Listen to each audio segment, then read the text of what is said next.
But that's where I become, and that's what you're going to see some videos on. And you know, I just share with you what I'm doing. You've seen a whole series on Amish living, a peaceful living. I needed that in that time in my life. I needed that. I needed peace because I was going through a lot of trauma and drama. And I still love that. I still loving my Amish dresses. Then you hear me talk about, you know, different subjects. I keep my channel rotating. I got rid of things years ago. Pandemic hit and I was like, okay, I have all this food, which is great. But we still were able to get some food. It wasn't like we didn't have any food. And I think this, if it would get to the point where we wouldn't have any food, it would just be so bad for everybody that I just feel like even if you had food prepped, there's just things that would happen. And I want to rely on God. And yes, the Lord talks all the time about prepping, and very much so. But food is wonderful. God provided food for all of us, but there is gluttony. And what is gluttony? Gluttony is when you take more than what you need and you become obsessed with the food. So for me, a piece of cake is wonderful. I love it. It was beautiful tasting. But if I eat the whole cake, that's gluttony. Same with prepping. Prepping is wonderful. It's a beautiful tool. It can help you, give you calmness in a crisis.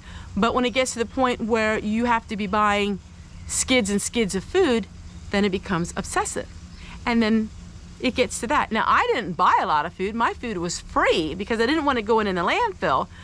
And I knew it would do good videos too to share with people.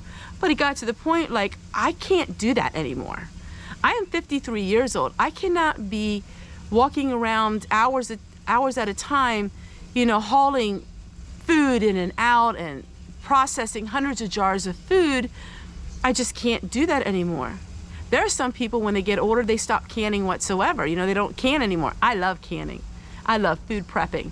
But now in my videos, when I do canning videos, instead of doing 45 quarts of something, I'm gonna do 7 and 8 and things like that. That way I can rotate my food more.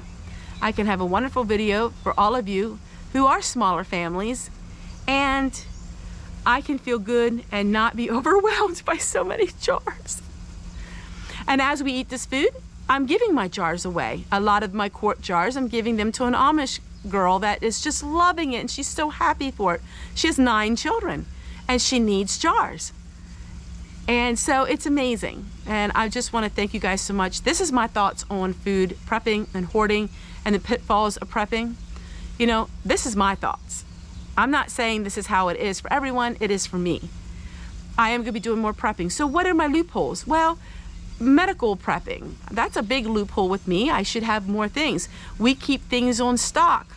You know, medical supplies. I'm going to get into that. Some very unusual things too. Because that's a hole that I have in my prepping. And I have a lot of prepping holes in it. So prepping isn't just food, it's other things, you know? So we're going to talk a little bit more about that in the future here in these videos. But I'm the kind of person, I want to get one project done first. I can't do like 100 projects at once. So my focus now is on decluttering my pantries, getting things back in order. And at the taping of this video, oh, it is. And I have lots more videos to show all of you. So these videos take a lot of time, a lot of effort, a lot of energy. And I will say this, I can work really hard. I can work like I'm 20 years old.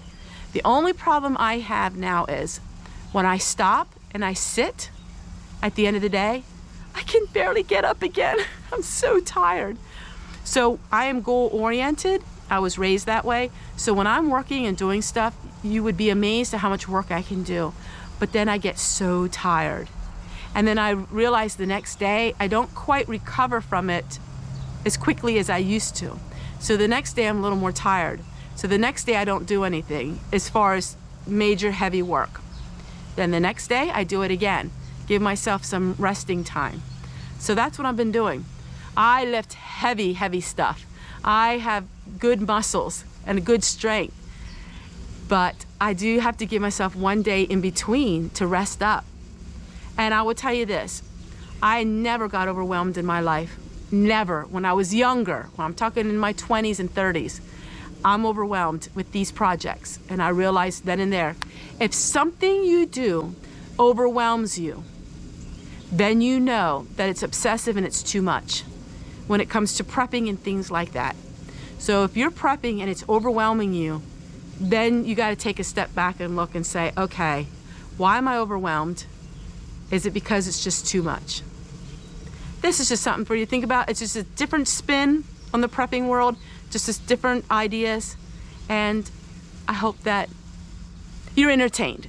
I hope you learned something from my mistakes in my life, but I hope you're entertained, and I hope that you're encouraged to get out and get working on a project that just has you so extremely overwhelmed. And when you see me working on these projects, and I have the word overwhelmed in my titles, just know you're not alone, because it is overwhelming. You could almost sit and cry if you thought about it too much. The turning that camera on has been therapy for me. I learned something new this week, and I wanted to share it with all of you. So each one I have to poke with a knife, and that way I'm going to keep them as whole as I possibly can, and that way they don't burst. All right, so now we're going to take our fresh thyme. We're going to put some fresh thyme in each one. Now you can add whatever you wish. We are going to add some onions to these. We'll add a little salt to them.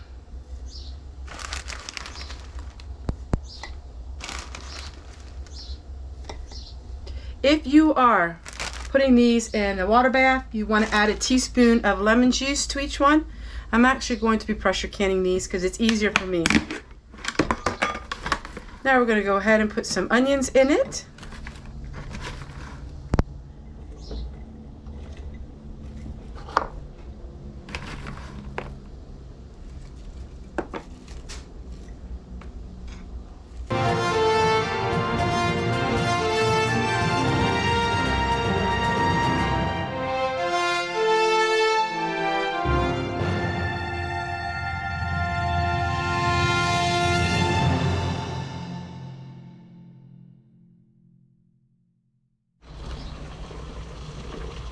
We have the tea fowl on the right, and then we have a very old Presto. This is a 16 quart on the left.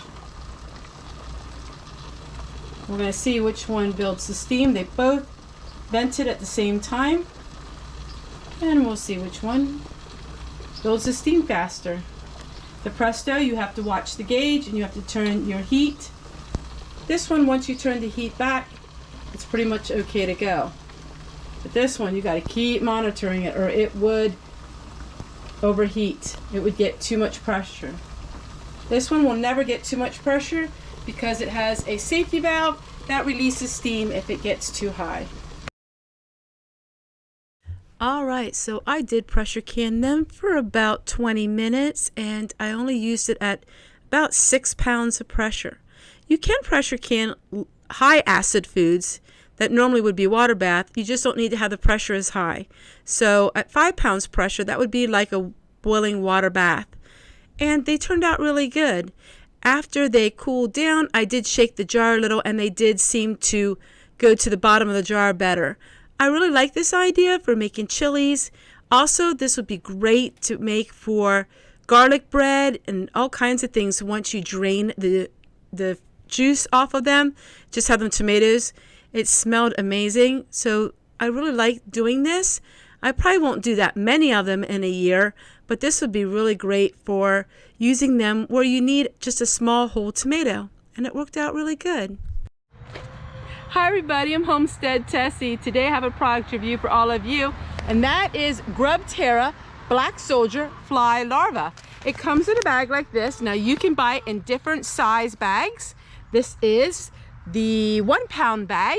Today I'm going to feed this snack to some of the chickens of my daughters. Now this is made for snack and it has 34% protein, 12% fiber, 0.4% calcium, 10% moisture, and 10% ash, and it is 100% pure black soldier fly larva. So let's see how they like it.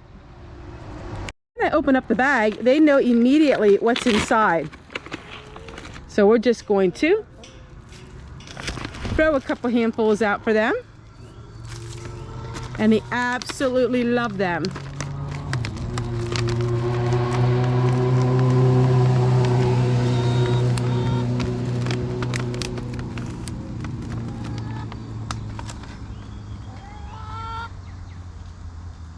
As you can see, they love them.